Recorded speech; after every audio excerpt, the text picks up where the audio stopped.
Hi there, I'm Paul from Thirsk Counselling, and I wanted to talk a little bit about therapeutic contracts.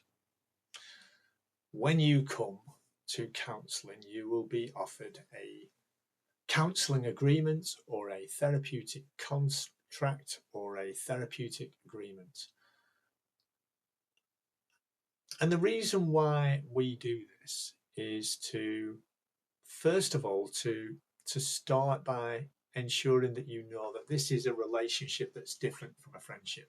It's an agreement between two people. And usually, what you will find is the contract will state what the counsellor is offering you in regards to therapeutic change. And it's a really important document that you read so you know what you can expect from your counsellor.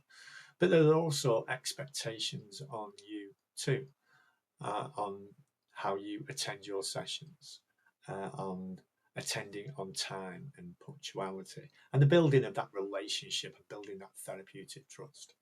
But there are a number of elements of the contracts that I really wanted to just kind of draw your attention to a little bit. So within the contract, it should be saying something about confidentiality. Now, why do we need to talk about confidentiality? And often it's because you're disclosing to a relative stranger some really quite personal information and maybe some really painful information. And you might find yourself thinking, well, what happens to this? You know, what does my counsellor do with this information? Do they go and talk about it? So we talk about the need for confidentiality, the fact that counsellors take notes and that they store them safely in compliance. So, for example, within UK GDPR. So, under data protection in the UK, I make sure that my notes are kept safe. I store them electronically in a program that only I can access. But also, I don't just talk to anyone about what it is that you're discussing. So I don't go and talk and ask for advice and guidance on Facebook. But what I do say in my contract is that I have a clinical supervisor, a qualified, experienced therapist who is able to monitor the work that I do with individuals such as yourself so that I'm working safely, I'm working with your best interests, and I'm not using interventions or strategies that I do not really understand the psychological impact of. Another thing that we might talk about in contracts is simple housekeeping things like payments. How will you pay for your counselling session? How much is your counselling session? How long does it last for? How many sessions do we offer as a counsellor? Is it open-ended? Is it fixed term? Is it just 6 sessions? Are there any cancellation fees? If you don't attend a session, are you subject to a cancellation fee? These are things that should be outlined within the contract. There may be also something about reasonable adjustments. Reasonable adjustments are about how can I ensure that the way that I offer counselling and I work online is accessible to you. Maybe you find sitting down for an hour quite difficult.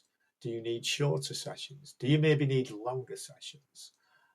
Do you have difficulty because you're a member of the neurodivergent community and you might have difficulty sitting still for so long? So we might discuss you bringing something that helps you to concentrate. That might be a fidget toy or something like that. So this is around making reasonable adjustments. It might be that at times you don't want to have your camera on. That'd be something that would be discussed and put down as a reasonable adjustment. So the counselling contract is a way of establishing a boundary and the beginning of a therapeutic relationship. So it's an important document. It's important that you read through and that you understand what is written. And that if you don't understand, you ask the counsellor, what does it mean when you say that you hold information about me for 7 years? And it might be that that is a requirement of the ethical body or the insurance that I have. you might be asking that question, and that should be also highlighted in the contract. Do you have liability insurance as a therapist? Might also state qualifications, finding out what your counsellor is qualified in, how long they've been qualified. These are all really important things to discuss in that initial session and when you receive that contract if you're deciding to move forward with counselling. I do talk about this a little bit more in my blog. Why do counsellors have a therapeutic agreement? You can see that by visiting my website. Hope you found this useful. Stay safe and take care.